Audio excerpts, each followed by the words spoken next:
Well, it's a beautiful, crisp morning. What better to do than go get another project running?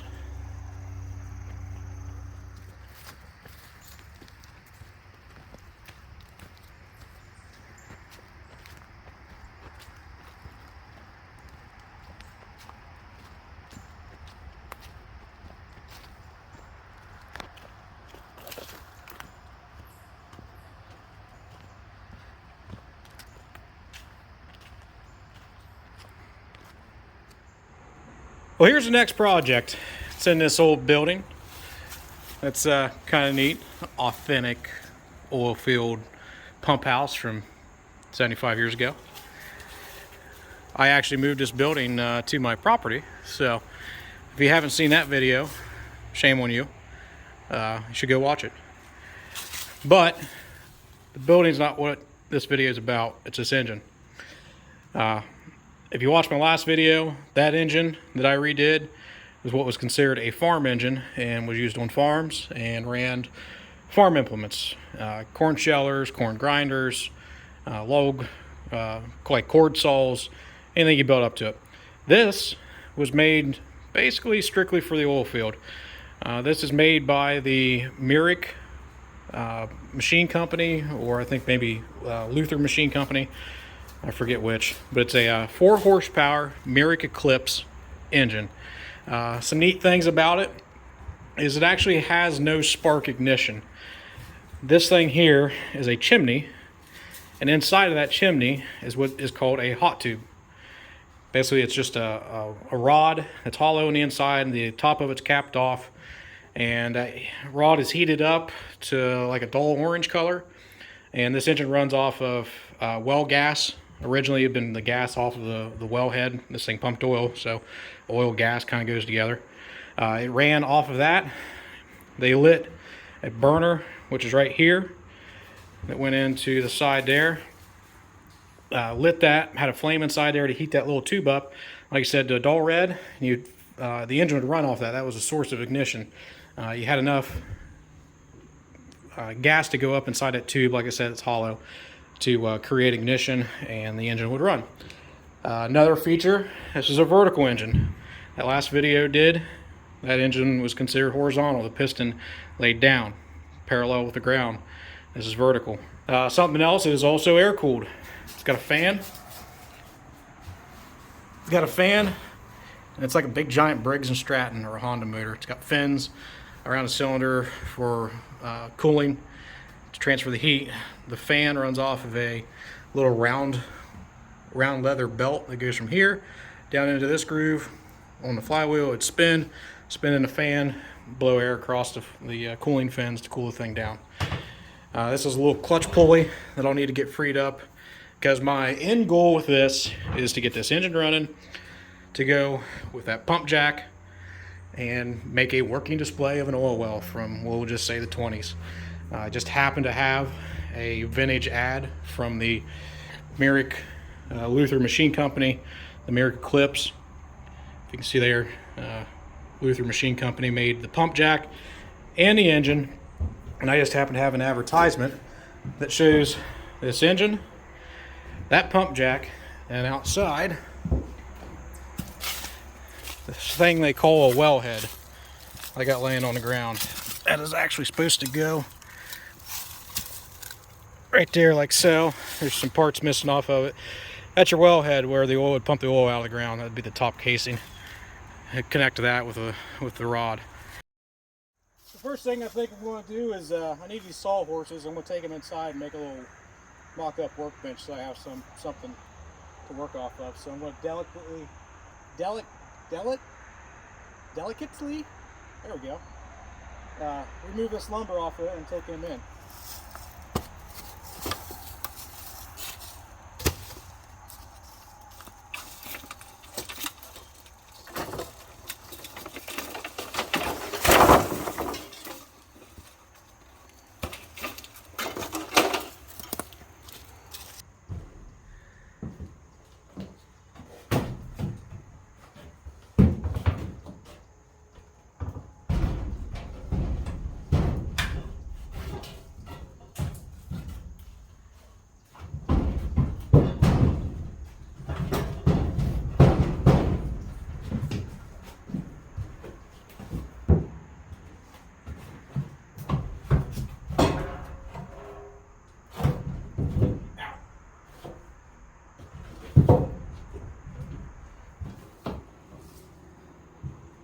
So as I start tearing into this thing, I'll explain kind of what all I'm taking off and what I need to do to it. First thing we'll be taking off is this thing right here. Has all this stuff connected to it. This is the air intake. This here is the valve, the intake valve. There's no push rod or anything like that that operates that. It just uses the vacuum of the piston coming down and the atmospheric pressure pushing this valve open and letting air in. They call it atmospherically opening that valve.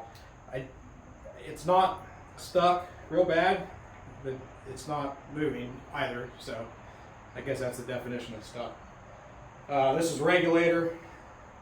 It may work. I'll probably tear it apart, see if I can make it work. If not, I'll take the guts out of it and put a modern regulator on it to better control my gas when I do get this thing running. And then the last thing here is the burner for the hot tube.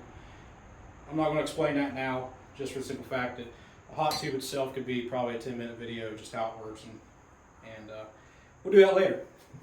This is not bolted down, mainly because the studs or bolts, whatever they were, are broken off. So I literally can just probably move this thing off there. Like so. Like I said, there's the air intake valve. And yeah, pretty simple.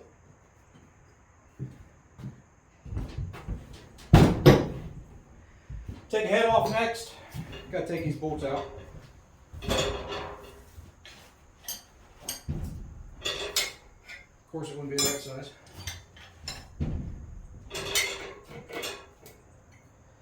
This engine came out of a big collection that myself and another collector went up and got.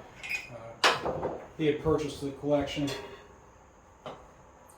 And needed help moving it, and I seen this engine up there.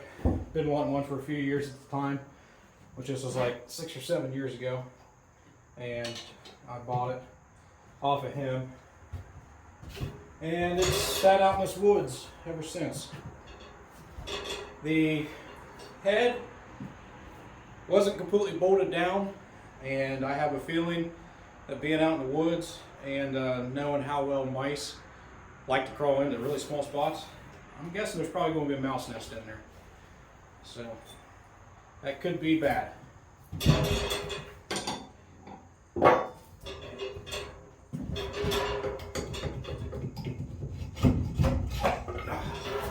Oh yeah, perfect. So that's not really what I wanted to see. But we'll make do. If I have to sleeve it, I have to sleeve it. I'm hoping I don't have to though. But I need to clean all that crap out of there. Alright, so that's like super disgusting. That's why I got you really, up close and personal to it. And I lied. I went and got gloves because I'm not touching that. It's cold, it's wet. It's just not right. So, I'll get this thing on and dig in. Yeah, that's disgusting. Why is it so wet? This thing's been inside for like a year.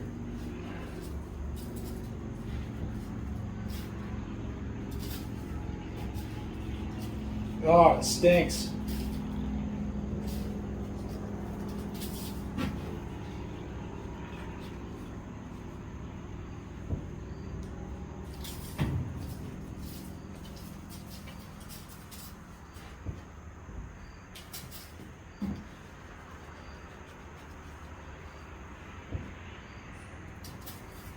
Oh, found bottom. Yeah.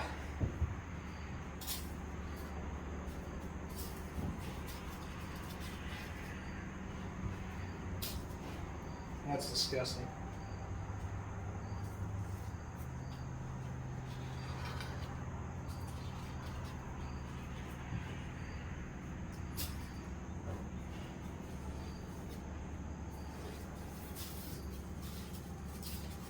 That's a prime example of why these engines, these old farm engines and stuff like this, get thrown away and scrapped. See how wet that is?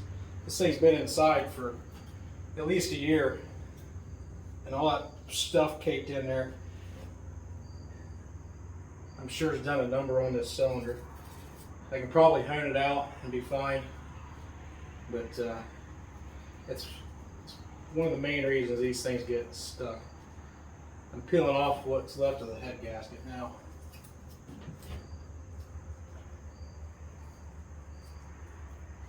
I'm glad I started working on this thing when I did. I figured being in this building is in the clear for moisture, but I'd say I was wrong. There's what we're dealing with. Still a little bit more cleaning to do, but I think I can save it. Alright, so now that disgusting part's done. I'm going to take this off. This cylinder and bottom half here is one piece. They call it a jug, more or less. 4 bolts hold it on. I lucked out. The piston isn't stuck, and it was on bottom dead center. That's why there was so much crap inside of it. Bottom dead center meaning the piston's all the way on the bottom of the stroke, so it's as far down as it can go in that cylinder. I should be able to unbolt those 4 bolts, assuming they come out, and lift this thing off. And that rattling you hear is my lazy butt not nailing my floor down in this. Deal with it.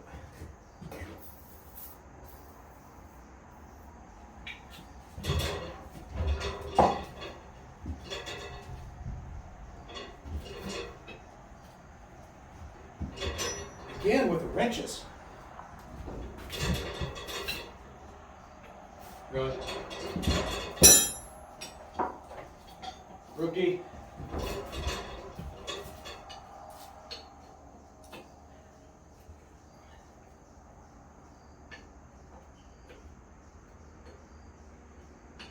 There's a neat little tag on the side of this thing. This side I'm working on, I'll show it to you later. This engine apparently was owned by the Empire Gas and Fuel Company. I'm assuming that was in New York. And must have been their number for this well or this engine or whatever it was. But it's kind of a neat little piece of history. I should look them up and see if they're still in business.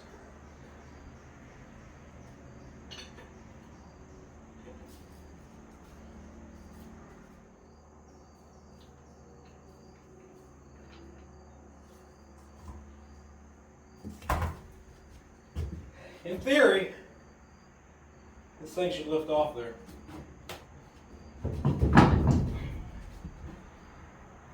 See how tough I'm feeling today.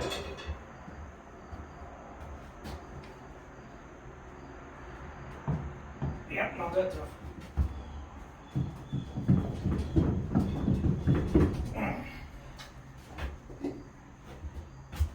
So basically what I'm doing is I'm just making the base higher and letting the piston do all the work.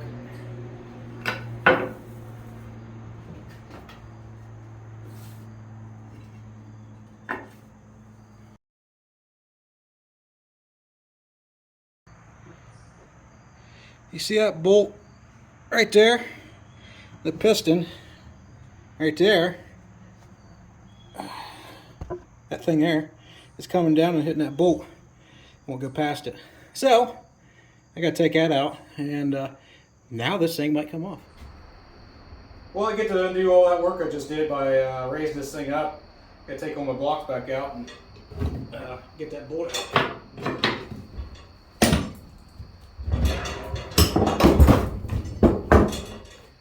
You get a better view of it there. Right there's my culprit. Can't get that piston out because of that doohickey. This will fix her.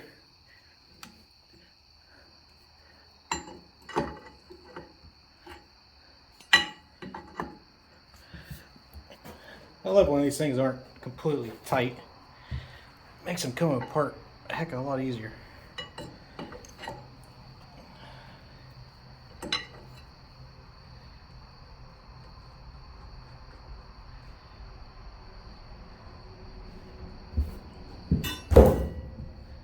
this thing here should spin off in theory.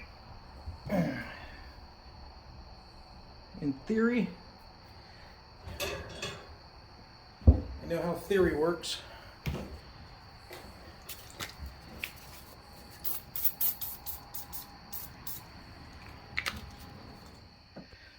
This rod here is what I'm worried about breaking. I'm prying on it, lifting up and down. I don't want to break that because it's not broke. So it'd be nice to leave it not broke.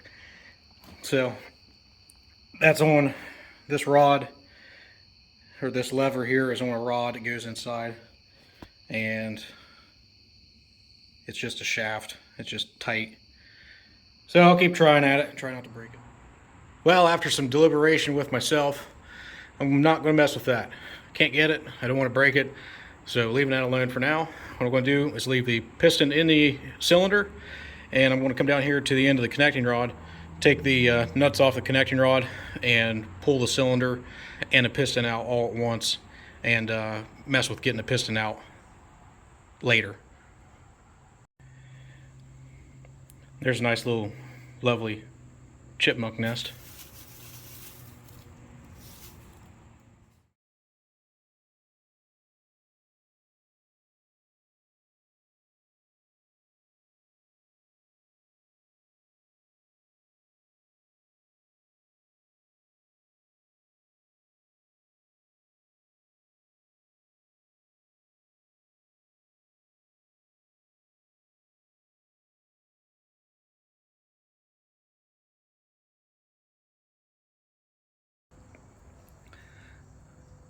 Something you want to remember taking these things off, and it looks like this is already marked. See that mark there and that mark there? That indicates which side that this bottom bearing cap goes to in relation to the top. They're marked not always from the factory, or if somebody's been in this, they've marked it to remember the orientation. When you put this thing back together, you want this cap on the same side as it came off, and along with the shims that are in here. If you're not wore out and you're going to reuse your bearings, pay attention to how many shims you have on each side and put them back in the same place, and that'll keep all of your oil clearances correct, and you won't have to go in and put a shim in or take a shim out to get everything back to what it needs to be, and plus keep the connecting rod from knocking on the crank. Let's see if I ate my Wheaties this morning.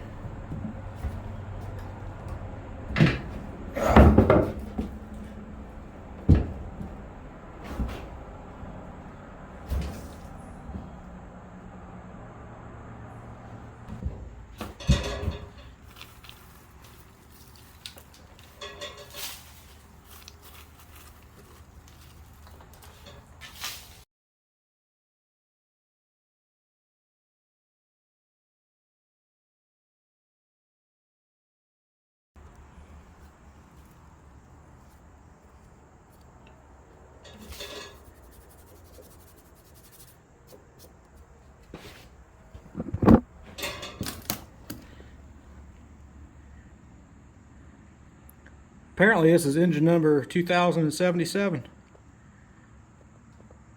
I have to check the tag and see if it matches up.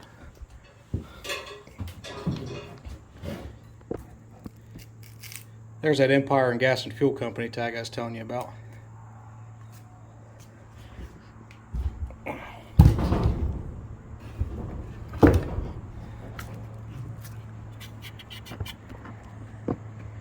Yep, 2077. Well, I got it out, but there was casualties in the process of getting it out. I stood up and, well, the old cylinder here took a tumble, went timber down on the floor, and, well, this here caught and found the weak point. Looked like there was some cavitation in there.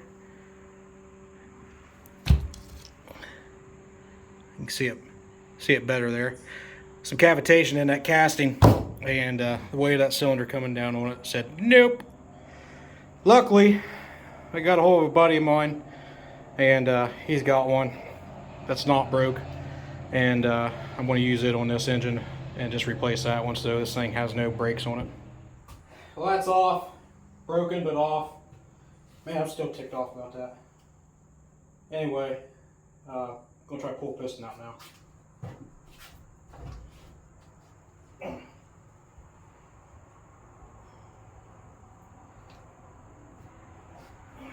Uh-huh.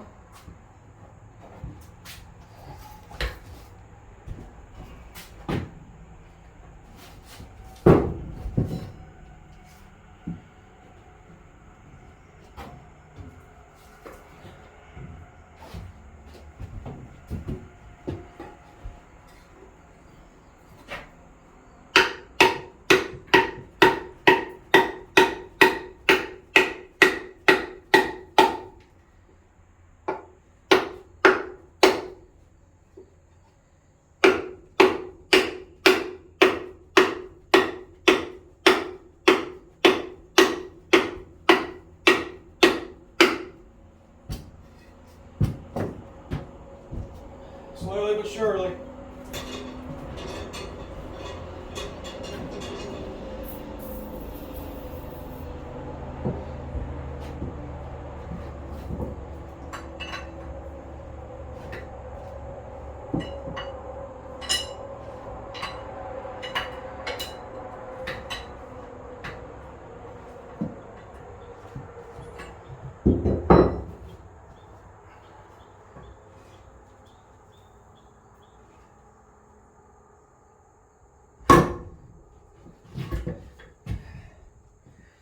Yeah, got it. Well, there's the cylinder. I think it's worse than it looks. Or, no. I think it's better than it looks. But, it's going to take a little bit of work.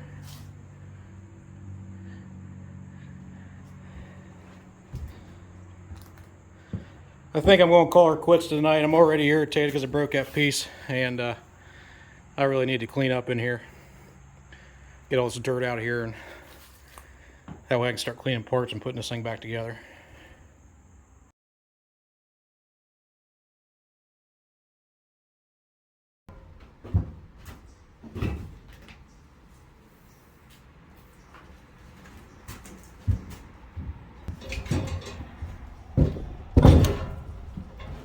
Alright, we're going to give this cylinder a try, see if we can get her all cleaned up and nice and pretty looking.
Well, the cylinder's getting better.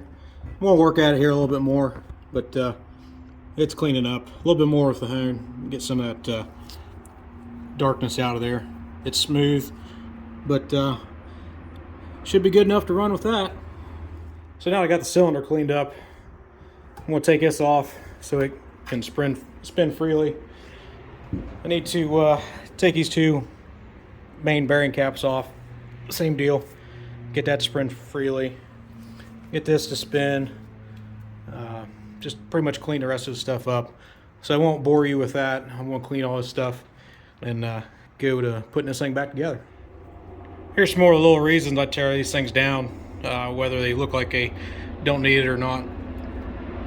If you can see, focus, that's where the grease goes in to feed this channel, and it's clogged up with stale grease. Focus. Clogged up with stale grease. You push that through and then end up ruining your bearing surface. So that's why I always tear these things apart. That one's got mud wasp nest in it, and it's just good practice.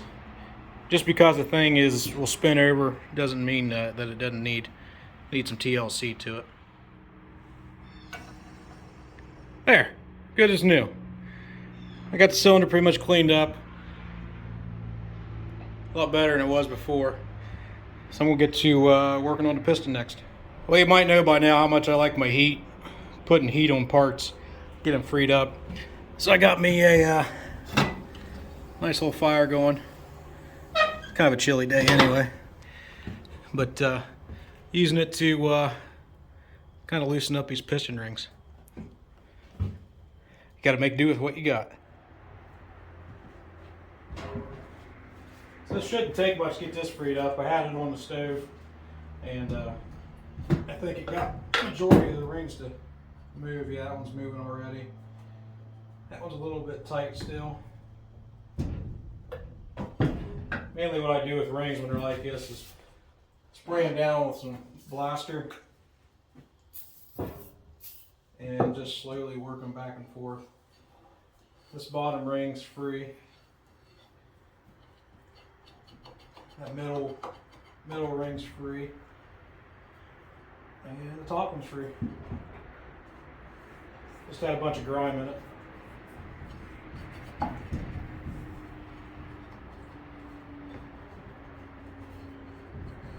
So I'll sit here and work at this, or stand here I guess, and work at this and getting the crud out of these ring glands.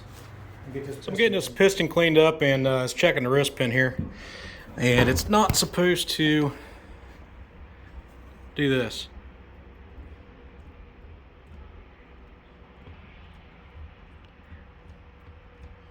See that little bit of play in there? That shouldn't be there. So what I'm going to do to fix that is I'm going to take that cotter pin out and try to tighten this split collar that's on that wrist pin. And I may pull a pin out here just to show you what I'm doing and do it outside the piston. But really all I have to do is just take that cotter pin out, take one of them nuts off, and then tighten that up, and it'll choke that bearing down there, or the bushing that's in there down a little bit tighter on that wrist pin. It should take that play out of it. If I don't, that play will create knock when you'll hear a knocking or sound when the engine's running. Don't want that.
So in case you care to know how this thing's oiled, that is a hole that I need to clean out.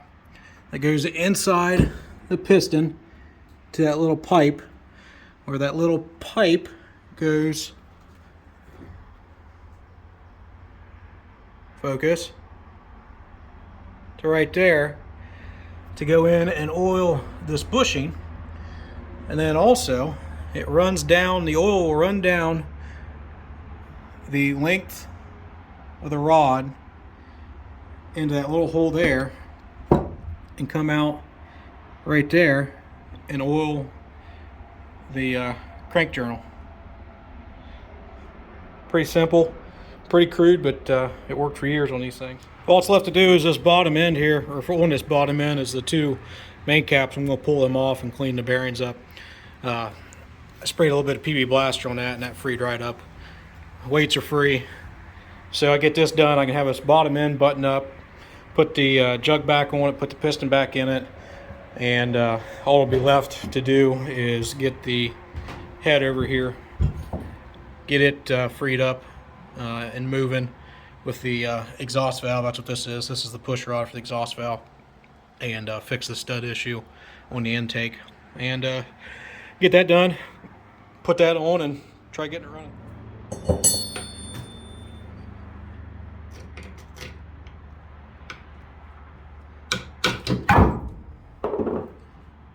Oopsie.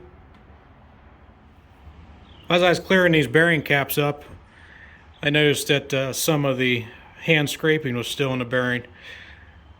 These little lines right here, that's from the factory.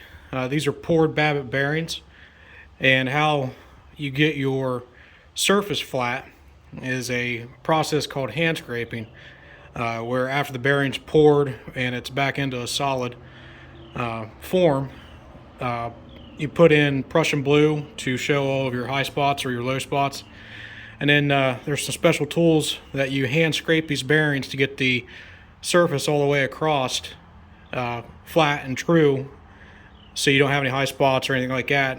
It's a little bit of a tedious project or process, and kind of a lost art, and usually these engines have enough wear that you don't see that in there anymore, but yeah, there's marks there. That's from the old hand scraping. Alright, I think I'm ready to put the cylinder back on.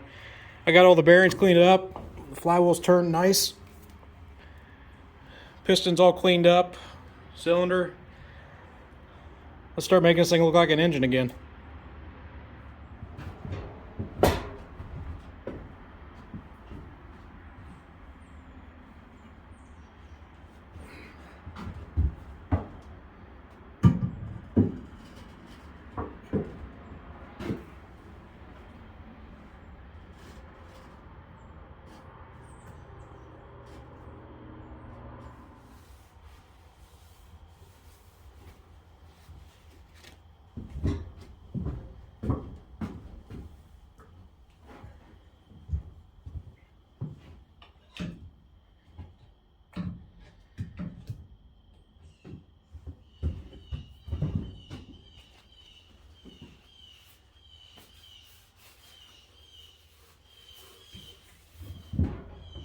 Aside from making sure that your bearing cap goes in the right way, you want to make sure that your oil hole lines up with where the oil is going to be coming in at. I don't have a ring compressor here.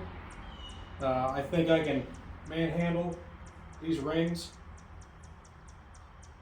in from the top. So that's what I'm getting ready to do. I'm going to drop the piston down in from the top and squeeze these rings so it drops down in. At least that's the plan.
Not really how you're supposed to do it, but it worked.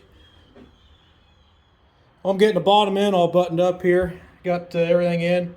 Got my cotter pins back in. I did take a shim out of the bottom bearing to getting it tightened up a little bit better. It was a little loose, so that's way better than it was. And I'm getting ready to put the gear back in.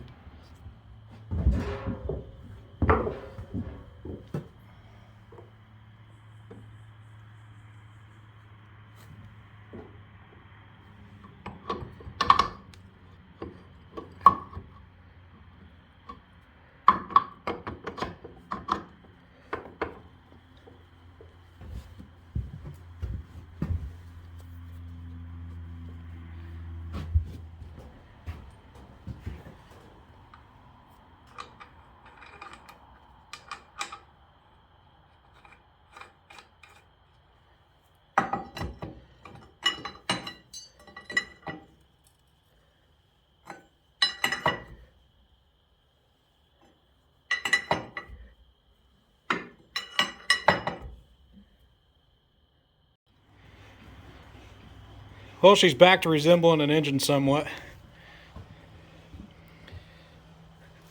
Piston goes up and down a lot better.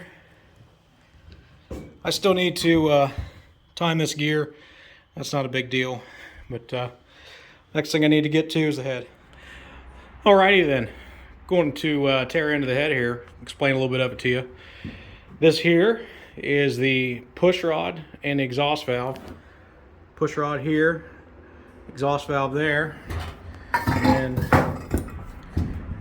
right in there, which you can't really see it, right there's the exhaust valve. That is actuated by the lobe on this cam right there. That's what actuates the exhaust. Remember how I said the hot tube, which is up in there, went into the head? Well, there's the hole and the access into the head. There is the hole that lets the air-fuel mixture into the cylinder, and a combustion chamber right here. There's the hot tube, like I said. This is the chimney. The hot tube is actually inside of it. I'm going to take this chimney off. I'll probably leave the hot tube in. Maybe, maybe not, I don't know. And I need to take this assembly off so I can get to taking this to the shop, because that's a bolt and that's a bolt, and I need to extract them. So that's what I'm getting ready to do.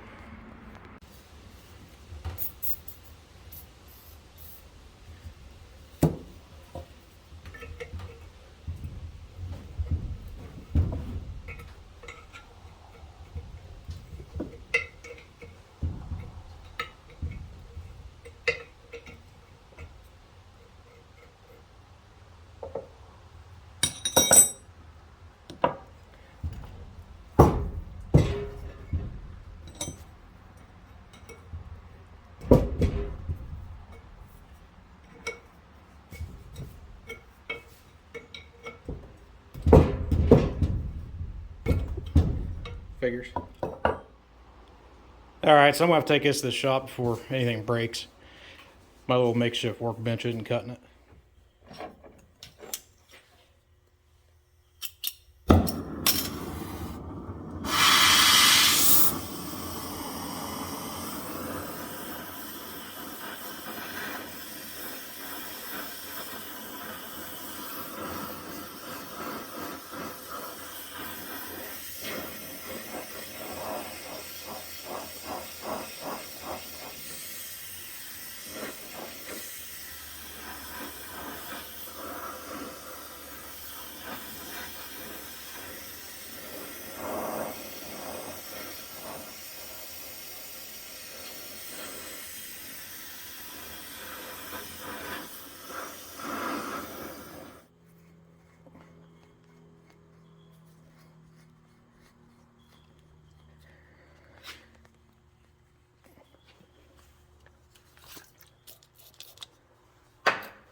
going to attempt to extract those two broken bolts.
Alright, well that's not what I wanted to happen.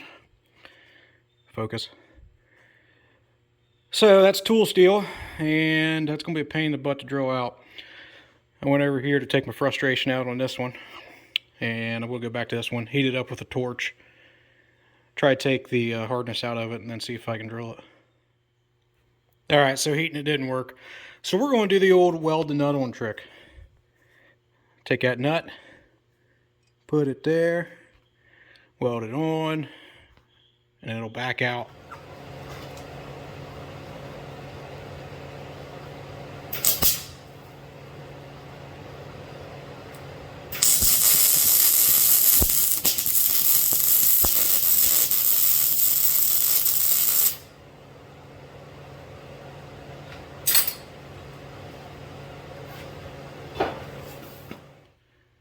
Alright, nuts welded on.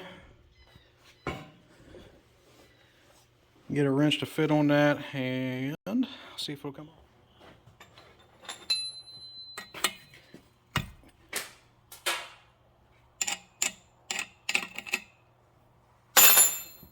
Extractor in it.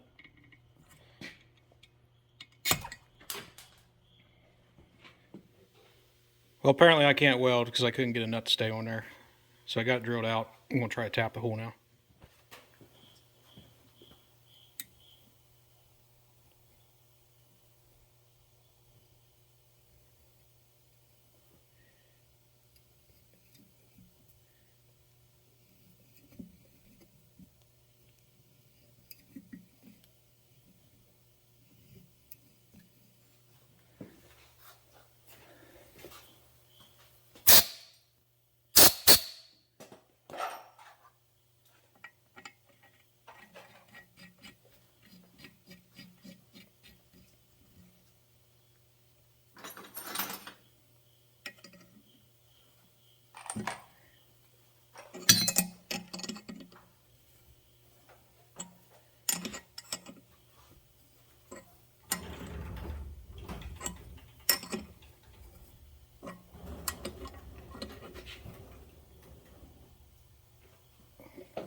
I think that'll work.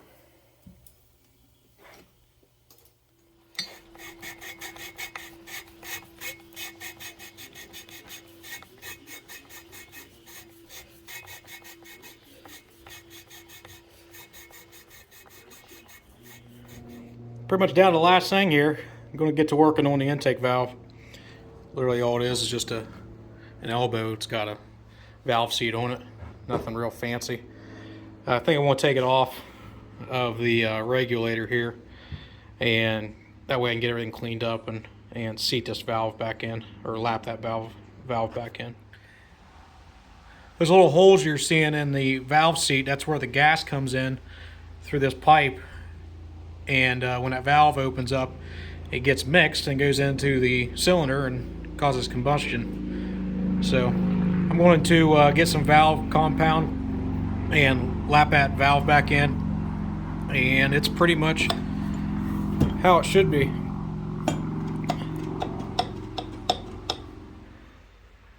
She didn't clean up too bad.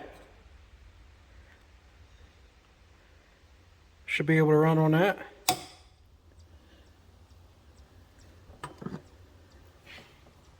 Every tool's a hammer if you want it to be.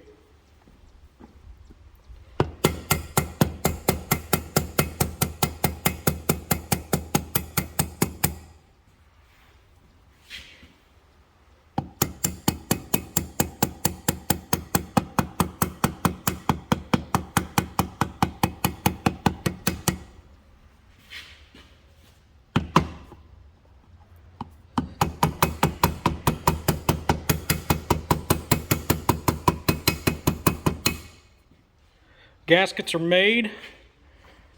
I left that little tab on there as a reference so I know which way to put that in there. Those holes you'd think would be symmetrical, but they were a little bit off. So, time to put this thing back together and see if it has compression.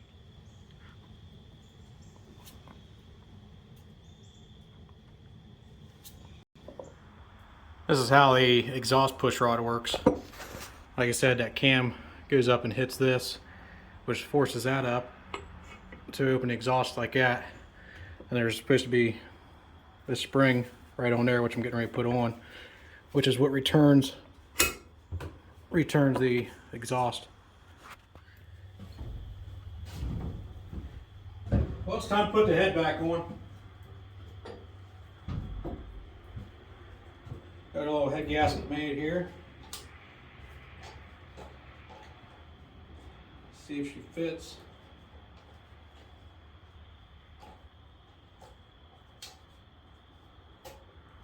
Like a glove.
I'd say she's got some compression there.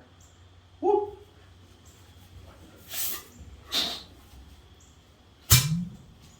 Nice. I can't put the intake on because I need to get new bolts. I'm probably gonna have to make them because they're just to make them look right. Time being, I'll go buy some, but yeah, be running shortly.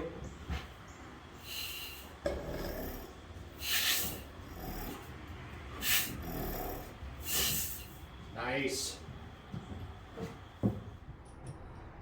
Well, I had to run to TSC and get some different bolts. The ones I had weren't long enough. Hopefully these will work.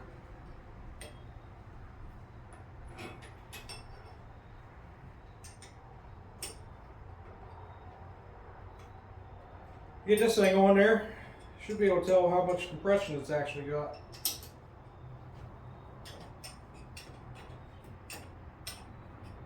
You know, because blowing my hand off isn't really a good measure of how good it is.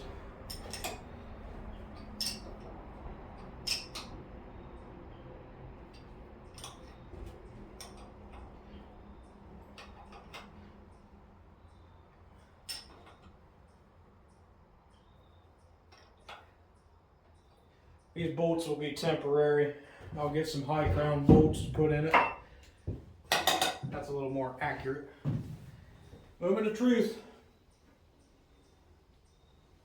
Oh, that's good. Ah. A little bit of air seeping by. Oh, yeah, that's perfect.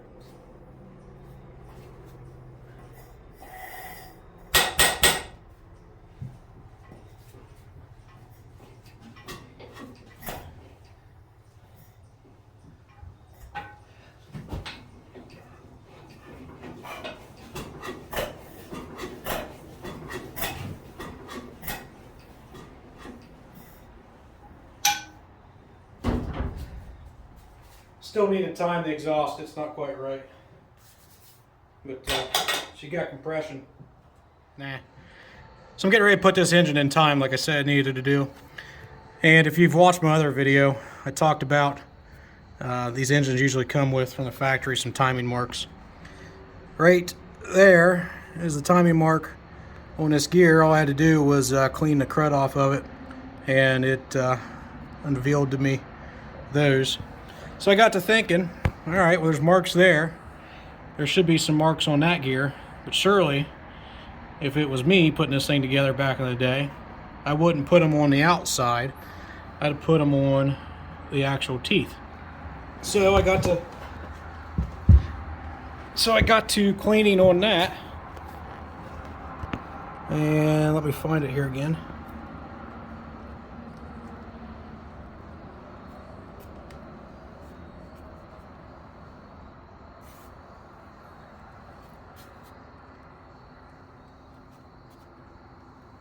Yep. And sure enough, right there. So I need to take those marks that are on this gear here and line them up with that one, and this thing will be back in time. How I'm going to go about doing that, pretty simple. Unbolt the 4 bolts that hold all of that on, and basically just tilt this cylinder one side so that way I can spin this gear freely and line it up with that one and set it back down. All right, like I said, I was going to take the 4 bolts out and lift this up. This gear now moves freely. So what I need to do is spin the flywheels to where I get that mark on this bottom gear up top. I'll spin this one by hand, get that where it lines up, and then pull this out and set it back down. If you're wondering why I didn't time it to begin with, because I didn't really care with the way the cylinder looked because of the pitting. Woo! The way the cylinder looked because of the pitting, I didn't want to waste my time if it didn't have compression putting the whole thing back together. Alright, so there's my marks on that one.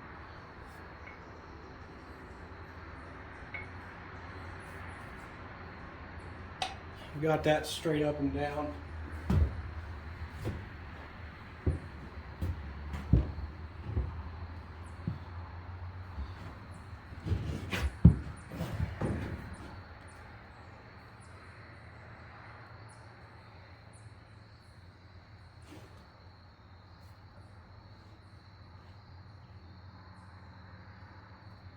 The marks on the big gear are right above it, I should be able to set it right down. We're pulling that piece of wood out. As long as everything stays lined up, this thing will be in time.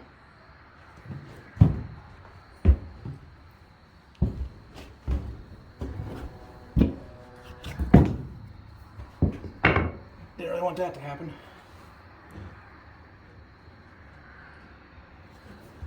But it still might be in time.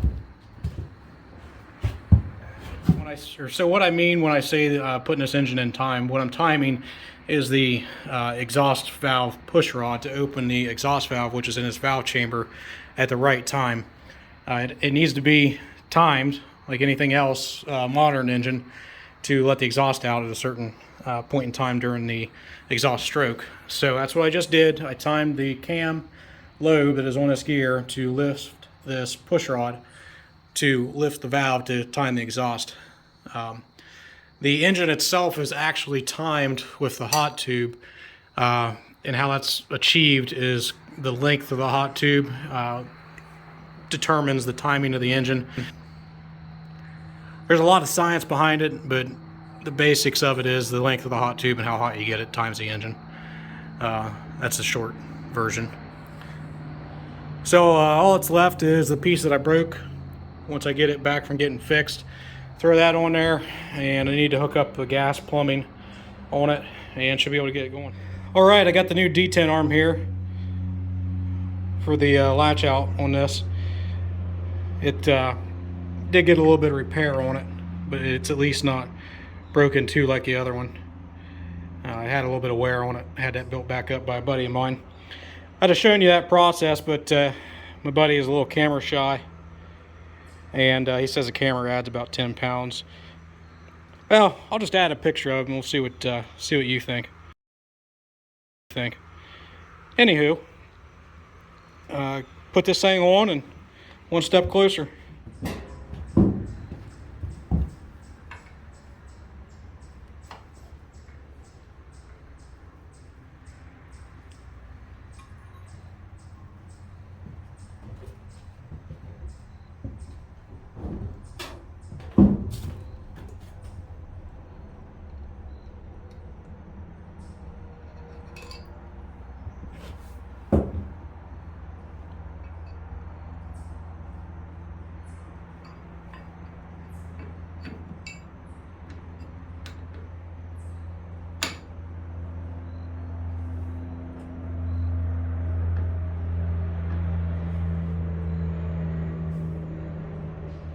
So what does this thing do that I just put on? This is part of the governing system. When the exhaust is up, like to where it is now, the weights here on the flywheel will be thrown out, which will move this collar here in towards the flywheel, pushing this linkage in like so, and catching on that little D10. And what that does is there to hold the exhaust valve open until this engine needs to fire again. Hence why they call this a hit and miss engine. It only fires when the governor tells it to. Alright, got this thing all plumbed up. I tested the regulator back at the shop. Seems to be working. I'm worried about this hot tube.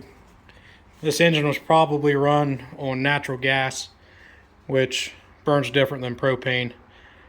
So I'm figuring that there's a orifice in there. It's probably too large, and it's probably going to let too much gas in. So probably going to have to mess with that to make this thing run. But we're going to give her a try.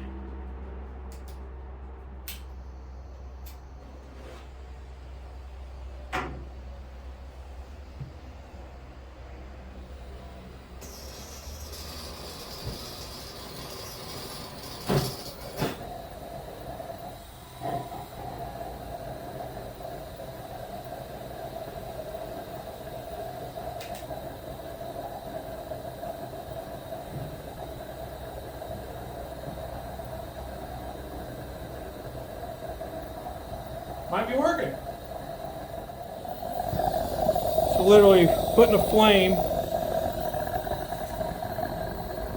on that tube in there, and if there's enough heat, that thing will heat that tube up to where we can get this thing to run. So we'll let that burn for a little bit and see where we get. So here's the orifice that's in there. It's just a piece of pipe that they brazed the end of it, drilled a hole in it. So I'm going to solder that shut, put a smaller hole in it for the propane. This is set up for natural gas. All right, new orifice is drilled. Something I forgot I needed to do. This chimney is supposed to have insulation in it.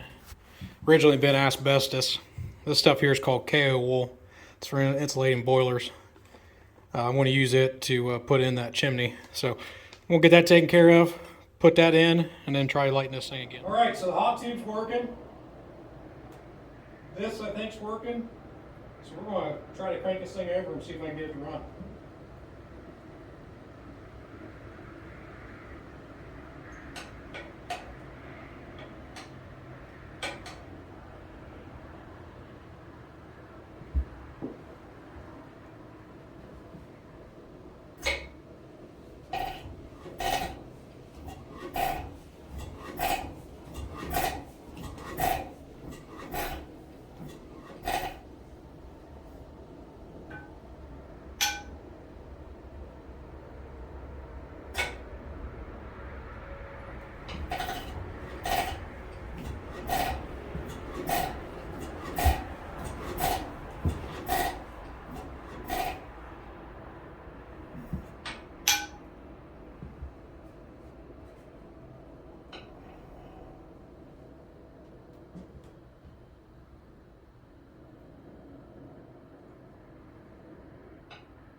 I think that's enough for tonight. Well, being I got this thing to fire a couple times, there's a couple things I'm going to do. Hopefully get this thing running. I need to get a cylinder oiler, which I'll have to go back to the shop and get. And I'm going to make the belt that goes to the fan out of some of this vacuum line. This will just be temporary. I'll get a leather belt made, and I can use the dimension from this one to get that leather belt made. So we'll get that made, get an oiler on it, and then we'll go back to trying to get this thing to run.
All right, some things I was fighting when I tried starting this the last time.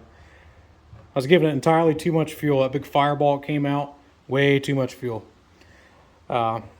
This whole assembly here is how I bought this engine, and it's plumbed that way, so I left it like that.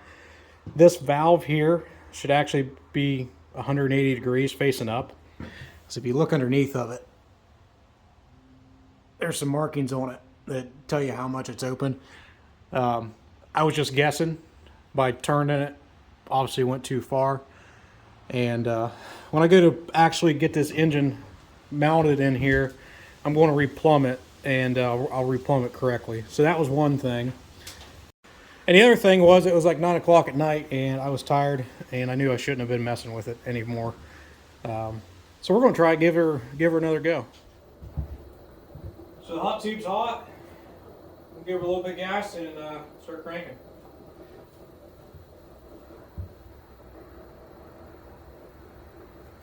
Once I can see what I'm doing.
Well, it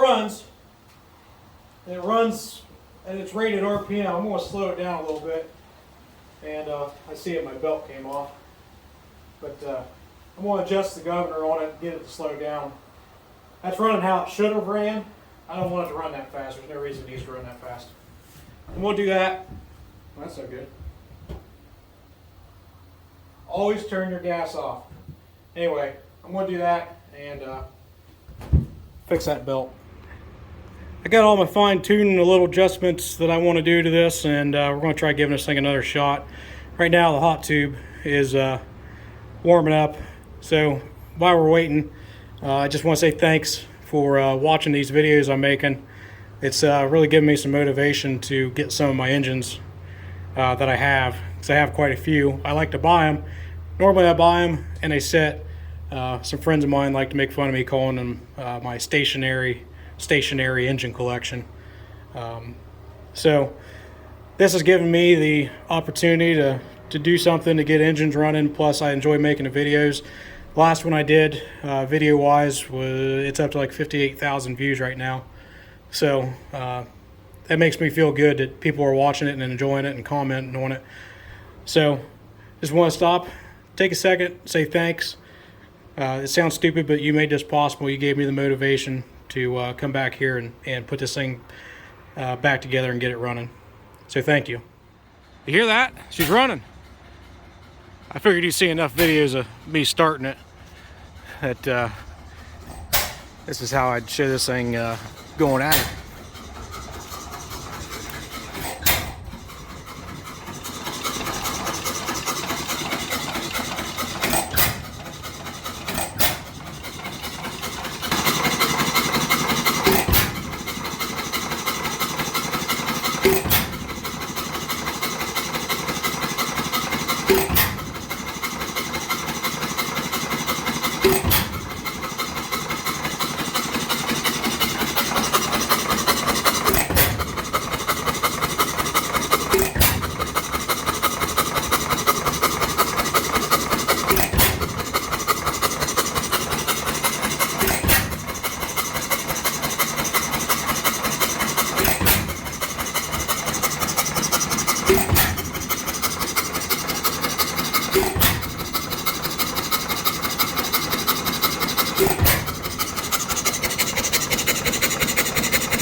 So now that thing runs, what's next?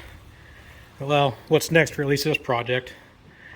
Figure out where this engine needs to go in here exactly so I can line up the flat belt that'll go from that pulley to that pulley on this pump jack.